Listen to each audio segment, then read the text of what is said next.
In the spring of 1982, a 46-year-old farmer named Ardith Kessler planted 140 acres of seed corn that the county co-op in Cobden Mills had condemned in writing, stamped as unfit, and offered to haul to the dump for her at a charge of $11 a ton. She planted every kernel of it. The manager wrote a letter for his file so that nobody could later say he had not warned her. They laughed about it into June. They stopped laughing the third week of that month, when 11 inches of rain came down on ground that was already full, and the certified fields from the river clear back to the county line rotted off in the row, and the only stand of corn still standing in that township was the one that had been condemned. She had not gambled. She had read the test slip, all of it, including the part underneath the number everybody stops at. Ardith farmed 460 acres of black bottom ground 3 miles south of town, and she had farmed it alone for 13 years. Since her husband Merle died in the Combine fire in '69. She farmed it the same as everybody, corn and beans, fence to fence. And like everybody, she bought certified seed on credit from the co-op every March and paid for it out of the fall check, because that was how the country worked and had worked for as long as anybody could remember. What she also did, which almost nobody did anymore, was keep her own. Her father had done it and his mother before him. Every year, Ardith set aside the best of a small open pollinated block on the sand ridge, an old yellow dent her family had grown since before the war, and she shelled it and dried it in the crib and kept it in tin cans against a year she might need it. It was not modern. It would not yield with hybrid seed in a good year, and she knew it. It was, as Royce Tarnow put it once at the elevator, a hobby a person keeps to feel close to a dead man. That was the orthodoxy of the country, and it was a good one. Hybrid seed out-yielded saved seed. It did. That is not folklore, it is arithmetic, and Ardith had the ledgers to prove it against herself. In February of '82, the co-op sent her a notice. The lot she had contracted for the coming spring, and a good deal of the rest of what they were holding for the whole trade area, had come back off the cold germ test at 51%. The seed had been cribbed wet in the fall of '81 and heated in storage. It was, in the language of the notice, condemned for sale as certified seed and would be disposed of. She was welcome to a refund of her deposit and a place at the back of the line for whatever replacement seed could be freighted in from Iowa at a price nobody had heard yet. Every farmer in the township got the same notice in the same week. There was a meeting at the co-op on a Tuesday night, and it was not a friendly one. 51%, Royce Tarnow said. You want us to plant garbage? We are not asking anybody to plant it, the manager said. We are telling you it is condemned. We are telling you it goes to the dump. On whose word? On the State Association's word. It failed the test. Which test? The manager looked at his paper. It failed the test, he said again. And that was the whole of his answer. And it satisfied the room. Because a man who has just been told his seed is bad does not generally want a lecture on how they decided. Somebody near the stove wanted to know what replacement was going to cost. The manager said he did not have a number yet, and that Iowa was getting calls from 4 states. Somebody else said that if the co-op had cribbed it dry in the first place, there would not be a meeting, and the manager said that was fair and did not defend himself, which took the wind out of it. The meeting broke up the way those meetings break up, with men standing around in their coats not leaving, saying the same 4 sentences to each other in different orders.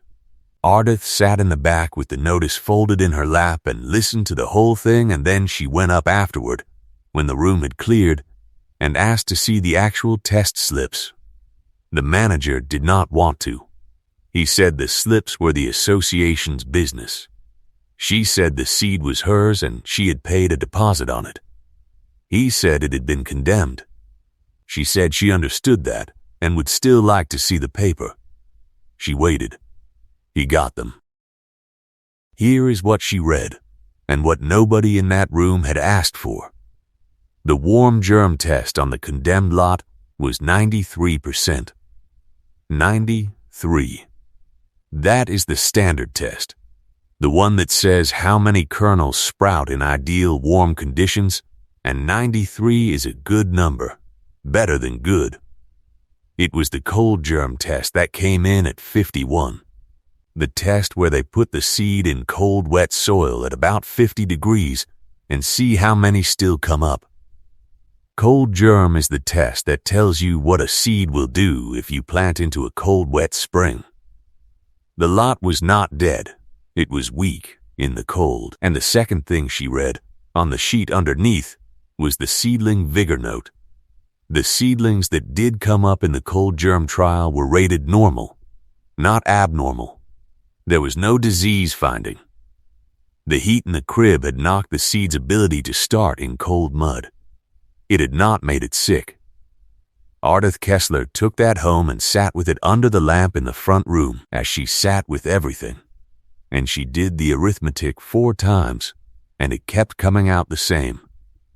If you have ever been the only one in a room who wanted to see the paperwork instead of the summary, stay with me a while, because that habit is the whole story of what happened in that township that June.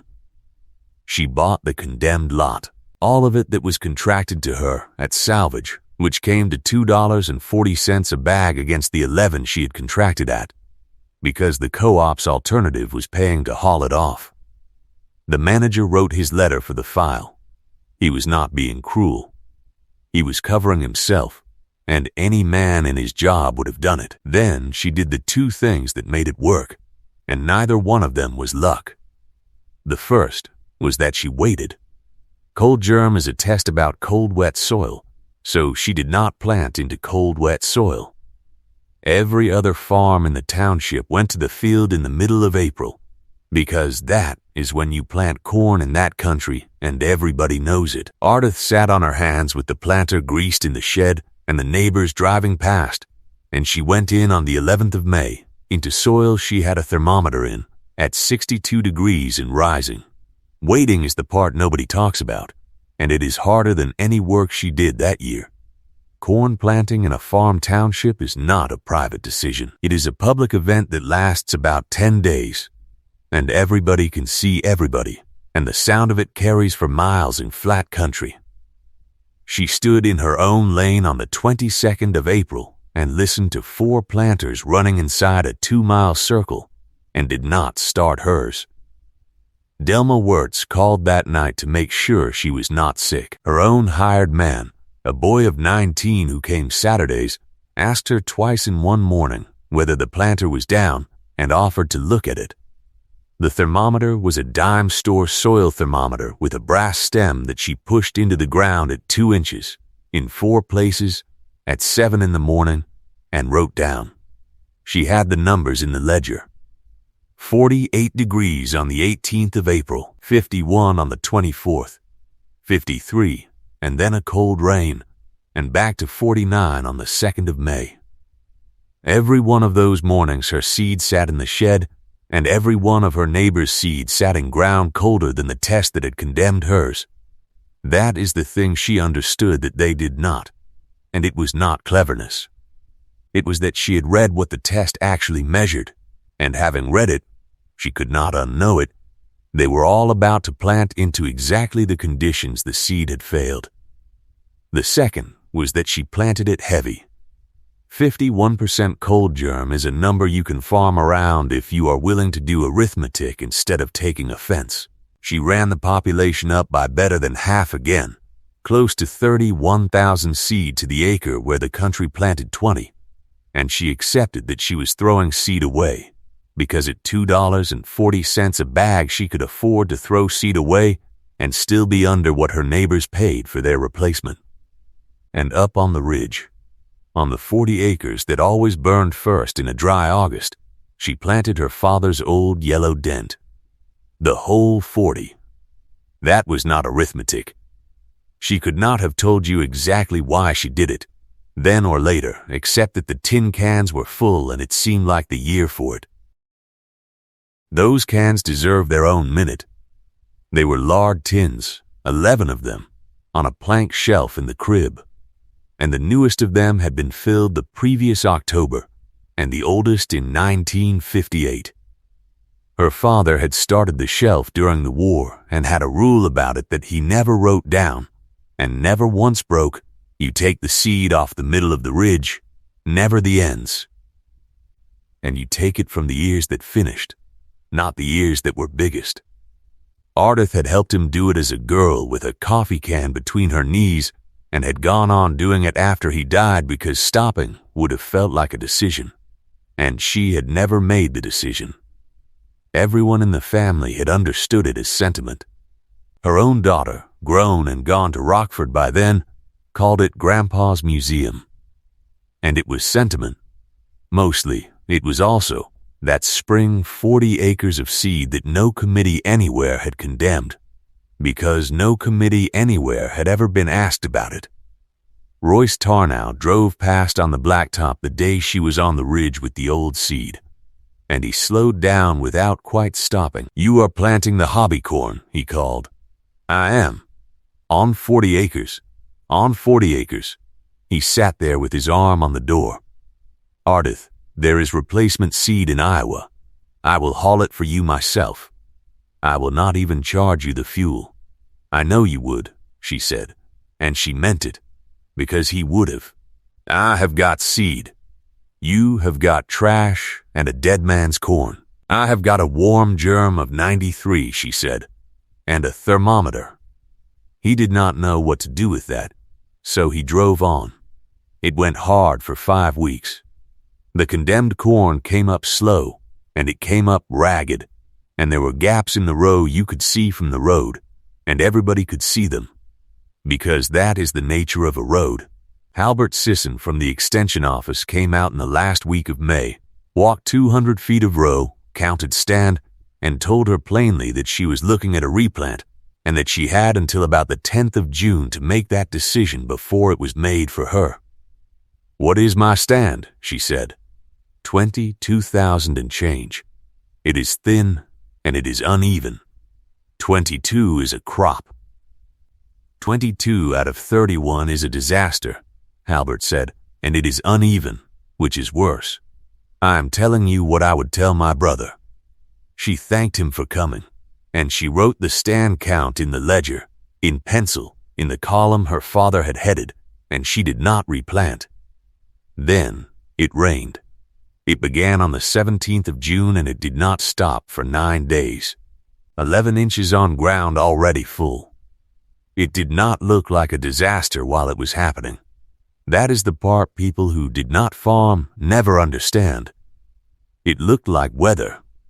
It rained hard the first night and steady the second, and by the 4th day the ditches were running full and the low corners were sheeted over, and men stood in their machine sheds with coffee and said it would go down. On the 6th day it was still raining, and the low corners had joined up with each other, and the talk changed from when it would go down to how long corn could sit.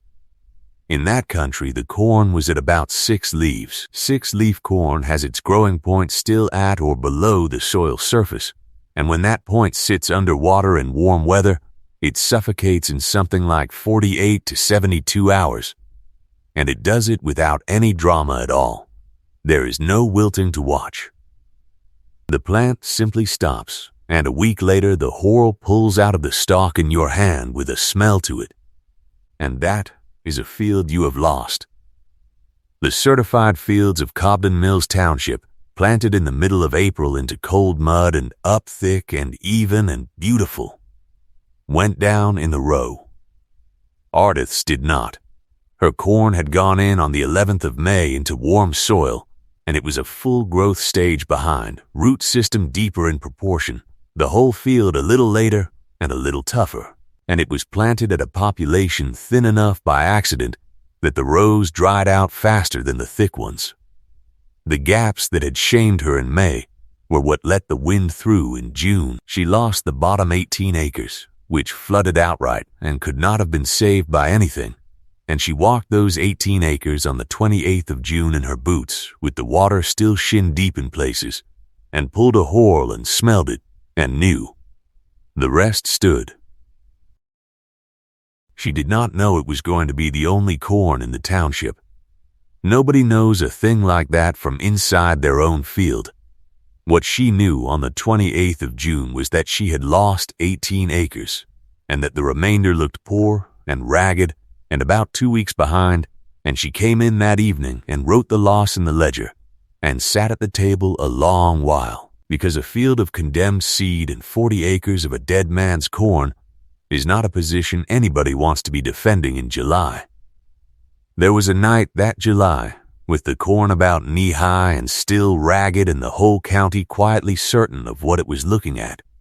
When she came near to telling somebody, Delma Wirtz sat at her kitchen table with the coffee going cold between them and asked her straight out what she was going to do if it came up short, and Ardith said she would sell the ridge ground, which was the first time in 13 years she had said that sentence out loud in her own house. Delma did not argue with her. She said that a person is allowed to be tired and stayed until 11 and left the porch-light question alone, and that was the closest Ardith Kessler came all year to putting it down. It was Halbert Sisson who told her, the first week of August, driving in with his hat off before he was out of the truck, he had spent 9 days doing damage assessment across 4 townships and had a windshield full of it. "I have got to ask you something," he said, "and I want you to know I am asking it as a man who told you to replant. Ask, when did you plant?" 11th of May. He stood there in the lane and did the arithmetic on his fingers the way a technical man does when he has already got the answer and is checking it. 62 degrees, he said. 62 and rising. "I have got the mornings written down if you want them." And on the sand ridge, her father's old yellow dent, which had no business out-yielding anything, stood the whole 40 without a gap, because open-pollinated corn is genetically variable in a way hybrid corn is not, and in a stress year variability is not a defect. It is insurance. She had not known that in those words. She had known it in the form of an old woman's habit and a shelf of tin cans. The county lost better than 60% of its corn acres that year. Ardith Kessler harvested 122 acres of condemned seed at 104 bushel, and the ridge at 91, in a fall when corn went to $3.60 because everybody's was gone. She did not gloat. She was not built for it, and there was nothing to gloat about, because half the men who had laughed were in real trouble. What she did in September was put a notice on the board at the co-op offering seed. Her own, out of the ridge. Open pollinated, saved, no certification, no promises, at cost, first come. 14 farms took her up on it that winter. Royce Tarnow came for 200 bushel and stood in the crib doorway with his cap in his hands and said the only thing he could think of, which was that he had been wrong for 13 years and had said so to his wife the night the water went down. "You were not wrong," Ardith said. "Hybrid seed out-yields mine 9 years in 10.